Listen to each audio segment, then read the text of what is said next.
आणि या बुलेटिनमध्ये आपण सगळ्या महत्त्वाच्या बातम्या पाहणार आहोत। मात्र सुरुवातीला जाणार आहोत अनिल देशमुख बोलतायत, त्या ठिकाणी जाऊयात, पत्रकारांशी संवाद साधतायत। मागच्या वर्षी जवळजवळ 43 लाख गाठी कापसाची निर्यात झाली होती परदेशात, पण या वर्षी फक्त 30 लाख गाठी कापसाची निर्यात झाली, म्हणजे 13 लाख गाठी कापसाची निर्यात कमी झाली। त्याच्यामुळे या दोन्ही कारणामुळे कापसाचे भाव त्या निमित्तानं पडलेले आहे। त्याच्यामुळे शासनाने लवकरात लवकर निर्णय घेऊन या पद्धतीचं धोरण जाहीर करावं, जेणेकरून कापूस उत्पादक जो शेतकरी आहे त्या कापूस उत्पादक शेतकऱ्यांना चांगले भाव मिळतील आणि महाराष्ट्रातील शेतकरी अडचणीतून बाहेर निघेल, अशा पद्धतीचा निर्णय शासनाने घेण्याची आवश्यकता है। प्याज उत्पादक किसानों की जो समस्या है उसके पीछे क्या वजह है? उन्हें भाव नहीं मिल रहा है। मैं बताया ना कि कपास के बारे में जिस प्रकार से आयात को रोकना था, आयात को रोक नहीं पाई। आयात कम कर दिया, 11% आयात करता उसको रद्द कर दिया।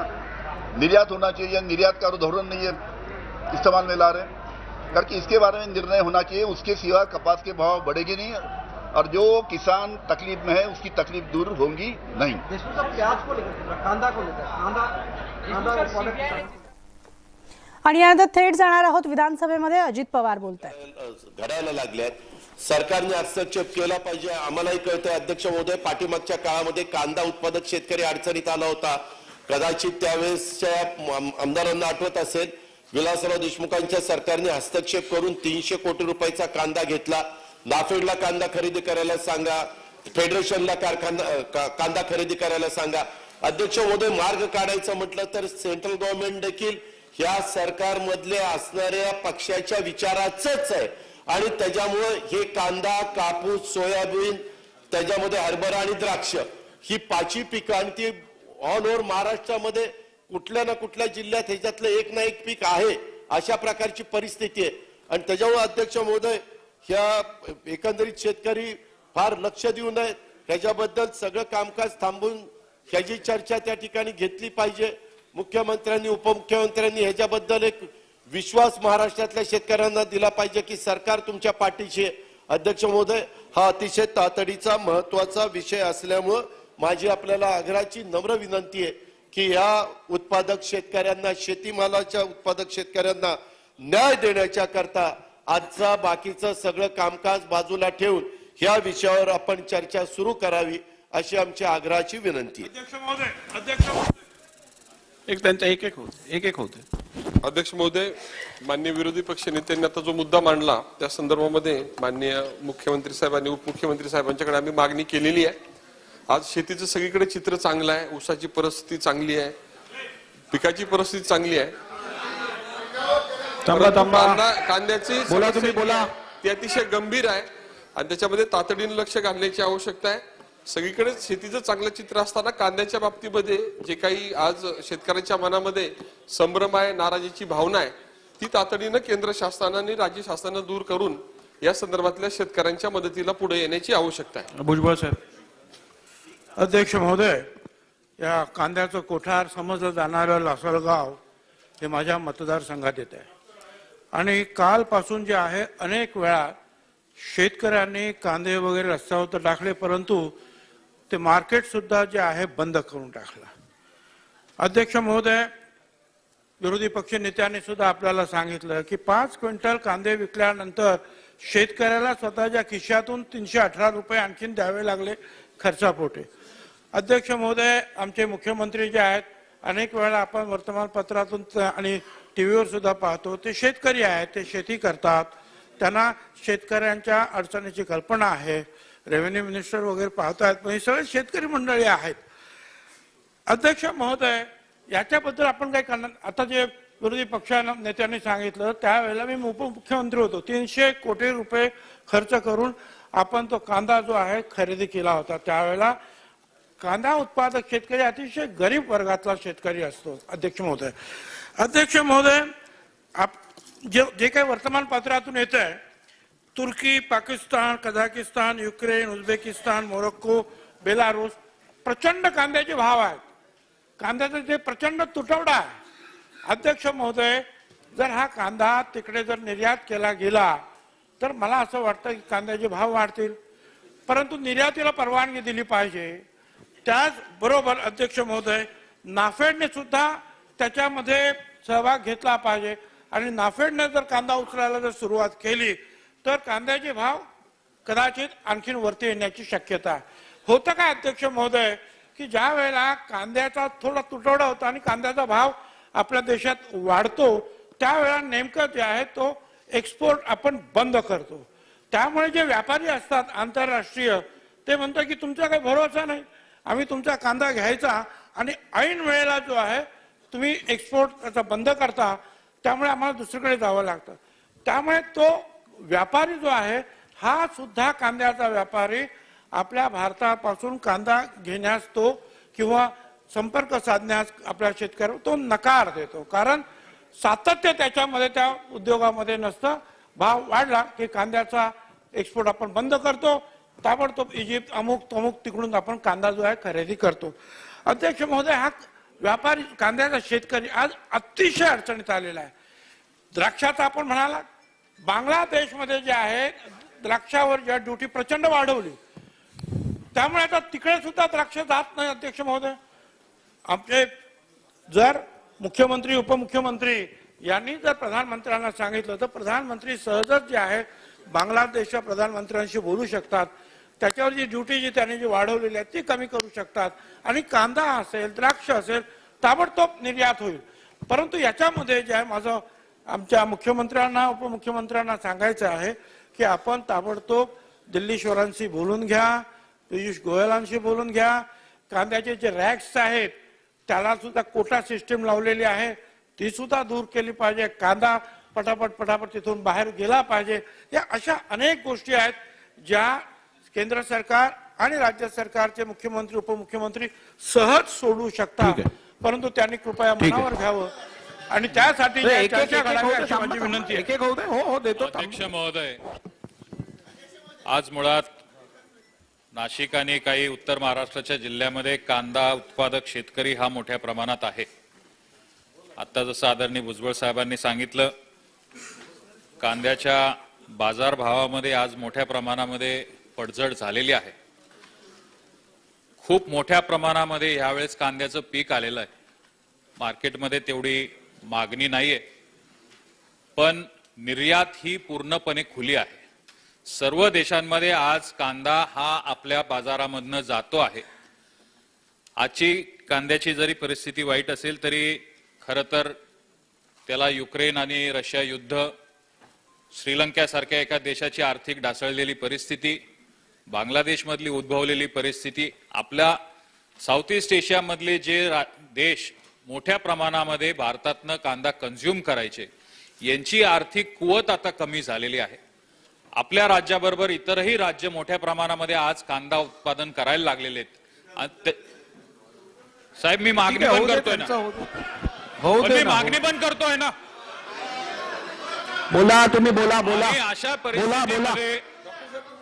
आणि अशा परिस्थितीमध्ये कांदा उत्पादक शेतकरी आज बाजारामध्ये मोठ्या प्रमाणामध्ये आवक झाल्यामुळे आज त्याचे बाजारभाव पडलेले आहेत. हो, मलाही जाणीव आहे ना, करू नका. मलाही जाणीव आहे ना. भुजबळ साहेब बसा. भुजबळ साहेब बसा. तुमचीच मागणी करतोय. भुजबळ साहेब त्यांचं होऊ दे, नाही तर चर्चा संपणारच नाही. त्यांचं होऊ दे. अहो, बोलतोय ना. भुजबळ साहेब त्यांचं होऊ दे. भुजबळ साहेब त्यांचं होऊ दे. बोला तुम्ही, बोला. आम्ही डिस्टर्ब करू नका, त्यांचं होऊ दे. वास्तविक पाहता अध्यक्ष महोदय, ही मागणी अत्यंत रास्त आहे की आज कांदा उत्पादक शेतकऱ्याला कुठल्या ना कुठल्या पद्धतीच्या मदतीची गरज आहे. पण जे काही उपाय आहेत हे सर्व उपाय आज केंद्र सरकार राज्य शासनही करते, कारण आम्ही त्यांची मागणी ही कायम करत राहिलोय. नाफेड मार्फत आज खरेदी पण चालू झाली आहे. पण हे सर्व उपाय करूनही आज कांदा उत्पादक शेतकऱ्याला बाजारभाव मिळत नाही. माझी पण शासनाकडे विनंती आहे, मागच्या काळामध्ये शासनाने जसं आदरणीय मुख्यमंत्री त्यावेळेस तत्कालीन देवेंद्र फडणवीस साहेब होते आणि असेच कांद्याचे भाव पडले होते, तेव्हा महाराष्ट्र शासनाने हा निर्णय घेतला आणि कांदा उत्पादक शेतकऱ्याला प्रति क्विंटल 200 रुपये ही मदत त्यावेळेस केली होती. मागच्या 3 वर्षातही अनेक वेळेस कांद्यामध्ये भावामध्ये घसरण झाली. अशीच आज परिस्थिती परत आलेली आहे. बोला तुम्ही, बोला. माझ्याकडे बघून बोला तुम्ही, माझ्याकडे बघून बोला. माझी शासनाला आम्ही सर्व कांदा उत्पादक शेतकऱ्यांच्या जे प्रतिनिधी आहोत, आम्ही सर्वांनी इथं मागणी केलेली आहे. मागच्याही काळामध्ये मागच्या 8-15 दिवसापूर्वी आदरणीय DCM साहेबांना मी भेटून प्रति क्विंटल किमान 500 रुपये तरी या कांदा उत्पादक शेतकऱ्याच्या खात्यामध्ये आपण शासन म्हणून काहीतरी मदत करावी अशी पण आम्ही विनंती केलेली आहे. आणि शासन याच्यामध्ये शेतकऱ्यांच्या बाजूने भरभक्कमपणे उभं राहून याच्यामधनं चांगला आणि तात्काळ निर्णय घेईल अशी अपेक्षा मी शासनाकडनं करतो. चला अध्यक्ष महाराज, विरोधी पक्ष नेत्यांनी जो मुद्दा या ठिकाणी उपस्थित केला त्या मुद्द्याला समर्थन पहिली करण्यासाठी कांदा होते, मग अध्यक्ष कापसावर. महाराज, कालच आपण पाहिलं अध्यक्ष महाराज की अमरावती जिल्ह्यामध्ये हरभरा खरेदी विकणाऱ्या शेतकऱ्यांवर लाठीचार्ज झाला. तूर खरेदीच्या याच्यावर लाठीचार्ज झाला शेतकऱ्यावर. अध्यक्ष महोदय, माझं सरकारला एवढीच विनंती अध्यक्ष महाराज, ही काही चर्चा नाही आहे. कांद्याचा शेतकऱ्यांचा प्रश्न निर्माण झालेला आहे अध्यक्ष महाराज, कापूस उत्पादकांचा प्रश्न निर्माण झालेला आहे, तूर उत्पादक शेतकऱ्यांचा प्रश्न निर्माण झालेला आहे. अध्यक्ष महाराज, मी धान उत्पादक शेतकरी आहे. आमचा धान जेव्हा शेतीतून निघाला त्याची किंमत मातीमोल असते अध्यक्ष महाराज, आणि मुठभर व्यापाऱ्याच्या घरी गेला की त्याची किंमत 1000 रुपयांनी वाढतं. म्हणजे मुठभर व्यापाऱ्यांसाठी हे सरकार चालतं का, हा एक प्रश्न या ठिकाणी निर्माण होतोय. आणि म्हणून काल अमरावतीमध्ये मी अध्यक्ष महाराज तुम्हाला स्थगन पण दिलेलं आहे. काल अमरावतीमध्ये शेतकऱ्यांवर जो लाठीचार्ज झालेला आहे अध्यक्ष महाराज, निरपराध शेतकऱ्यांवर लाठीचार्ज झाला अध्यक्ष महाराज, की पोलिसांचा वापर करून सरकार शेतकऱ्यांचं मुस्कुटदाबी करायला पाहते का, हे सगळे प्रश्न या ठिकाणी आहे अध्यक्ष महाराज. आज खऱ्या अर्थानं बघ, तूर उत्पादक शेतकरी असेल, कापूस उत्पादक शेतकरी असेल आणि कांदा उत्पादक शेतकरी असेल, यांच्या शेतीच्या मालाचा भाव, कारण की आयात निर्यात धोरण हे केंद्र सरकार ठरवतं. यांच्याच विचाराचं सरकार दिल्लीमध्ये आहे अध्यक्ष महाराज, डबल इंजिनचं सरकार आहे. आणि या डबल इंजिनच्या सरकारमध्ये शेतकऱ्यावर अन्याय होत असेल तर हे खपवून घेतलं जाणार नाही अध्यक्ष महाराज. तुमच्या वतीनं आम्हाला सरकारला सांगायचं अध्यक्ष महाराज की कांद्यासाठी तुम्ही काय आता तुमची पॉलिसी करणार, तुमचं निर्यात आयात धोरण ते नंतर होत बसेल. आता शेतकऱ्यांचा कांदा घेण्यासाठी त्याला काय आपण मदत करू शकता ते धोरण या ठिकाणी जाहीर केलं पाहिजे. आणि काल जे अमरावती जिल्ह्यामध्ये आमच्या शेतकऱ्यावर जो लाठीचार्ज झाला ते कोण होते ज्याने आमच्या या अन्नदात्यावर लाठीचार्ज केला, त्याच्यावर नेमकी कारवाई काय करणार, तुमच्या आदेशानं झालं काय. काल हायकोर्टाचा निर्णय आपण पाहिलात अध्यक्ष महाराज की तोंडावर शाई फेकली गेली, त्याच्या प्रकरणामध्ये हायकोर्टाने तुमच्या पोलिसावर 25,000 रुपयाचा दंड केला अध्यक्ष महाराज. महाराष्ट्राच्या इतिहासामध्ये हे पहिल्यांदा झालं अध्यक्ष महाराज. पोलिसांचा दुरुपयोग करताय सरकार अध्यक्ष महाराज, ठीक आहे. पोलिसांचा दुरुपयोग करताय अध्यक्ष चला, महाराज. मला वाटतं दोन्ही बाजूच्या थांबा दोन्ही बाजूच्या सदस्यांनी या विषयात गंभीर भावना व्यक्त केलेल्या आहेत. त्यामुळे शासनाने या बाबीची नोंद घ्यावी आणि त्वरित उपाययोजना करावी. मुख्यमंत्री महोदय आता उत्तर घ्या ना, असं काय करता. अध्यक्ष महोदय, सभागृहाच्या भावना आणि शेतकऱ्यांची परिस्थिती कांद्याच्या बाबतीत आपल्या लक्षात आलेली आहे. त्यामुळे शेवटी हे सरकार शेतकऱ्यांचं सरकार आहे. भुजबळ साहेब, शेतकऱ्यांना न्याय देणारं सरकार आहे. म्हणून आपण निकष नियम डावलून नुकसान भरपाई पण दिलेली आहे.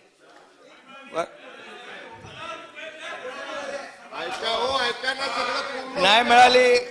अरे बाबा, तुमचे मागच्या वेळेस अध्यक्ष महोदय, कांदा उत्पादक शेतकऱ्यांच्या बरोबर सरकार पूर्णपणे त्यांच्या पाठीशी उभा आहे.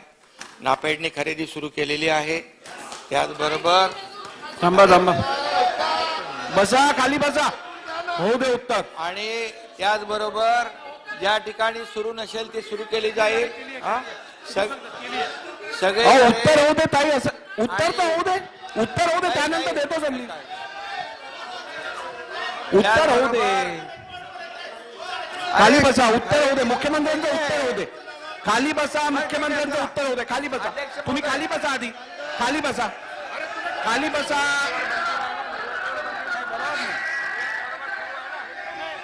अध्यक्ष महोदय, खाली बसा, अध्यक्ष महोदय, खाली बसा. खाली अध्यक्ष बसा. महोदय, उपमुख्यमंत्री बोलतात, खाली बसा. मुख्यमंत्री जेव्हा जबाबदारीने सांगतात सुरू झाली आहे, लाल कांद्याची देखील खरेदी सुरू झाली आहे, सगळ्या प्रकारच्या कांद्याची नाफेडने खरेदी सुरू केली आहे. आणि यांना जर पाहिजे असेल आणि यांना जर वाटत असेल, अध्यक्ष महोदय खाली बसा, ऐका ना माझं, खाली बसा. हे अध्यक्ष महोदय, आपल्याला शेतकऱ्याच्या प्रश्नावर या ठिकाणी मार्ग काढायचा आहे की राजकारण करायचं एकदा ठरवलं पाहिजे. आणि अध्यक्ष महोदय, या संदर्भात मुख्यमंत्री सांगतात कांद्याची खरेदी नाफेडने सुरू केलेली आहे आणि यांच्याकडे जर वेगळी माहिती असेल त्यांनी हक्कभंग द्या आणावा. माहिती. चला, ठीक आहे, चला. अध्यक्ष महोदय, आता आपण प्रश्न नाफेड मुख्यमंत्री महोदय आपलं सुरू झालेली आहे. त्याचबरोबर निर्यातीवर बंदी नाही. उत्तर तर घेऊ दे. भुजबळ साहेब, आपण निर्यातीवर उत्तर तर बंदी होऊ नाही, निर्यातीवर बंदी नाही. नाफेडची खरेदी सुरू झालेली आहे. 2.38 लाख टन मेट्रिक टन खरेदी झाली आहे. आणि त्याचबरोबर या ठिकाणी कांदा उत्पादक शेतकऱ्याच्या पाठीशी सरकार उभं राहील. त्याला जी मदत लागते ती मदत सरकार जाहीर करेल. चला, प्रश्नोत्तर. आता काय झालं ना, प्रश्नोत्तर घ्या आता. नाही, एक मिनिट भुजबळ साहेब, मुंडे साहेब जरा बसा एक मिनिट. असं नाही चालणार. तुम्ही बसा जरा. बसा तुम्ही बसा. चला, प्रश्नोत्तर घ्या.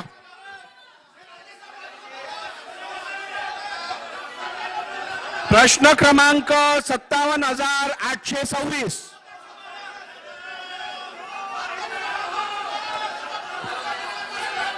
चला घ्या. काय आहे? असं नाही चालत. तुम्ही बसा. बोलू दे. तुम्ही बसा ना खरं. तुम्ही खाली बसा. माझं ऐकून घ्या. माझं ऐकून घ्या, त्यानंतर बोला. माझं ऐकून घ्या, त्यानंतर बोला. अहो, माझं ऐकून तर घ्या. बसा. खाली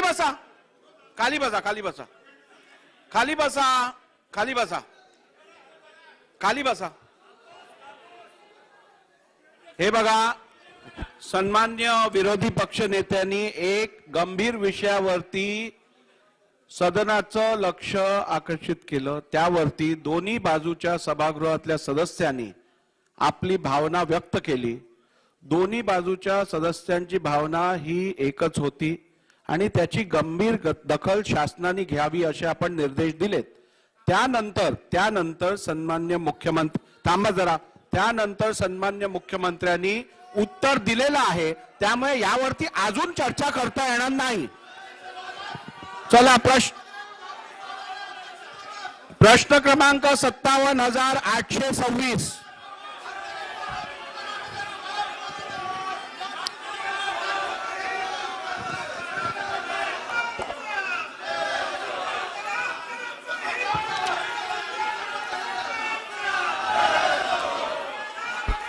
प्रश्न क्रमांक 56,528. चेतन तुपे, बोलणार नाही आहात का? ऐकूच येत नाही तर बोलणार आहात की नाही? बोलायचं पण विचारा. प्रश्न चालू आहे. तुमचा माईक चालू आहे, बोला. माईक चालू आहे, बोला. प्रश्न क्रमांक 56,528. मंत्री महोदय,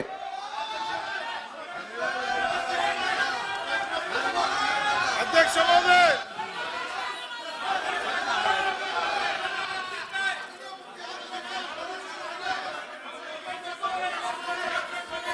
मंत्री महोदय उत्तर घ्या.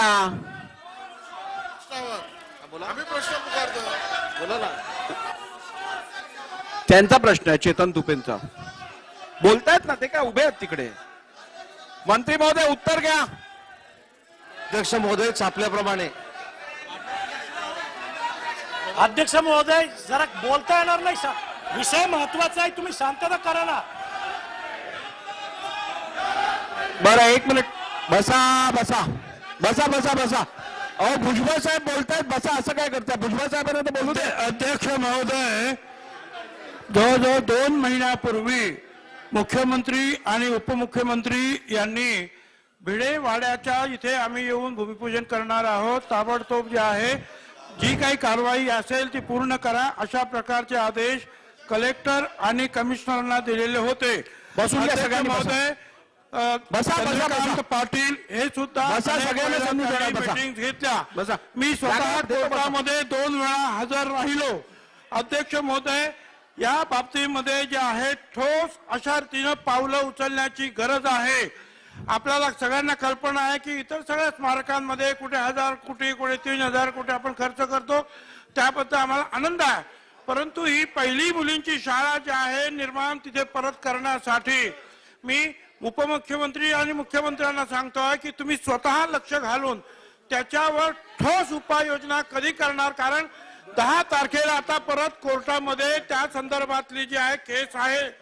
त्यामुळे माझी आपल्याद्वारे जे आहे मुख्यमंत्री उपमुख्यमंत्र्यांना विनंती आहे की त्यांनी ताबडतोब हा प्रश्न जो आहे मार्गी लावावा. ते करतील का? चला. अध्यक्ष महोदय, सन्मान्य सदस्य भुजबळ साहेबांनी भिडेवाड्याच्या संदर्भामध्ये जो प्रश्न उपस्थित केला आहे मालक या बाबतीमध्ये मी आणि उपमुख्यमंत्री महोदय आणि आपली बैठक झाली. ऑनलाईन वर ते समोरचे लोकही होते, अधिकारी होते आणि आता 22 तारखेला एक तारीख होती, आता 10 मार्चला तारीख आहे. तिथे फक्त रेडी रेकनर आणि बाजार मूल्य भाव अशा प्रकारची त्यांची मागणी आहे. तर मी आताच आपल्या प्रिन्सिपल सेक्रेटरी सांगितलेलं आहे की 10 तारखेच्या आत त्यांचा जो विषय आहे, जे काय पैसे द्यायचे आहेत त्यांना मोबदला द्यायचा तो देऊन मोकळे व्हा आणि 10 तारखेला कोर्टामध्ये सबमिशन झालं पाहिजे की आमचं मिटलेलं आहे. अशा प्रकारच्या सूचना मी त्यांना आत्ताच दिलेल्या आहेत. चेतन तुपेजी, तुमचा प्रश्न हा झाल्यावर घेतो. हा पुकारलाय प्रश्न, हा झाल्यावर घेतो. बस. अध्यक्ष महोदय, 56,528. अध्यक्ष महोदय, पुणे शहरात बुधवार पेठेमध्ये गट नंबर 257 क मध्ये 1 जानेवारी 1848 साली महात्मा ज्योतिबा फुले आणि क्रांतिज्योती सावित्रीबाई फुले यांनी मिळून महिलांची, मुलींची पहिली शाळा सुरू केली. ही शाळा सुरू करत असताना खऱ्या अर्थानं समाजातील सर्व घटकांनी महात्मा ज्योतिबा फुले यांचा हा जो महिला शिक्षणाचा प्रयत्न होता हा उचलून धरला. त्याच्यामध्ये तात्यासाहेब भिडे, ज्या भिडेवाल्याचे मालक आहेत, त्यांनी स्वतःची जागा या मुलींच्या शाळेसाठी दिली आणि देशातील पहिली मुलींची शाळा या ठिकाणी सुरू झाली. आज माझ्या या सभागृहामध्ये माझ्या जेवढ्या महिला भगिनी या ठिकाणी बसलेल्या आहेत त्यांनी आदरानं नतमस्तक व्हावं असं ते राष्ट्रीय स्मारक आहे. कारण सावित्रीबाई फुलेंनी मुलींची शाळा सुरू केल्यामुळं या अधिकारी असतील किंवा इथे बसलेल्या समजा आमच्या भगिनी आहेत, या सगळ्यांना इथपर्यंत येण्याची संधी प्राप्त झाली. याच्यामध्ये त्यावेळी आजच्या सारखी परिस्थिती नव्हती, परंतु समाजातील सर्व घटकांनी एकत्रित येऊन त्याच्यामध्ये योगदान दिलं. महात्मा ज्योतिबा फुले आणि क्रांतिज्योती सावित्रीबाई फुले यांच्याबरोबर तात्यासाहेब भिडे होते, ब्राह्मण समाजातील होते, मराठा समाजातील त्या ठिकाणी गंगारामजी म्हस्के वकील होते, तेही याच्यामध्ये सामील झाले होते. त्याचप्रमाणे इतरही 18 पगड जातीतील सर्व मंडळी त्याच्यामध्ये आली होती. माझा विचारण्याचा मुद्दा असा आहे, प्रश्न असा आहे की माझ्या हडपसर मधले त्यामध्ये काळे, ससाणे आणि वाघुले ही 3 मंडळी त्यांच्या बरोबर या शाळेच्या स्थापनेच्या वेळी होती. स्पेसिफिक 3 प्रश्न आहेत मुख्यमंत्री महोदयांना की याच्यामध्ये कोर्ट केस जी चालू आहे त्या कोर्ट केस मध्ये पुरावे जे आहेत शाळा चालू झाल्याचे ते सगळेच्या सगळे दिले गेले आहेत का? कारण 250 वर्षापूर्वी शाळा चालू झाली, त्यावेळी पुढे कधीतरी स्मारक व्हावं यासाठी तर खोटे पुरावे पेपरमध्ये किंवा तत्कालीन लेखकांनी तयार केलेले नसतील. त्यामुळे हे सगळे पुराव्याचा अभ्यास शासनाने केलाय का आणि शासन ते म्हणणं मांडणार का कोर्टात? हा माझा पहिला प्रश्न आहे. माझा दुसरा प्रश्न असा आहे की पुणे महानगरपालिका जिथे जिथे थोर पुरुष वावरले त्यांचा वावर होता, अशा वास्तूंवरती नीलफलक लावतं, मग या भिडेवाड्यावरती महात्मा ज्योतिबा फुले, क्रांतीज्योती सावित्रीबाई फुले, फातिमाबी शेख आणि त्यांचे अन्य सहकारी, त्यामध्ये वस्ताद लवजी साळवे असतील, त्याच्यामध्ये इतरही सगळे असतील, या सगळ्यांनी कार्य केले. असा नीलफलक महानगरपालिकेने तिथं लावला आहे का? लावला असल्यास अभिनंदन, नसल्यास का लावला गेला नाही, याचं उत्तर पाहिजे. पुढचा प्रश्न आहे की 2018 साली तत्कालीन सरकारने पुणे शहराचा डेव्हलपमेंट प्लॅन पास केलाय. पुणे शहराचा डेव्हलपमेंट प्लॅन पास करत असताना त्याच्यामध्ये सगळ्यात पहिल्यांदा हेरिटेज वास्तूची यादी दिली गेलेली आहे. भिडेवाडा हा हेरिटेज मध्ये समाविष्ट केलेला आहे का? असल्यास त्याप्रमाणे तिथे काय कारवाई केली? चला उत्तर घेऊया आता. एक मिनिट फक्त शेवट.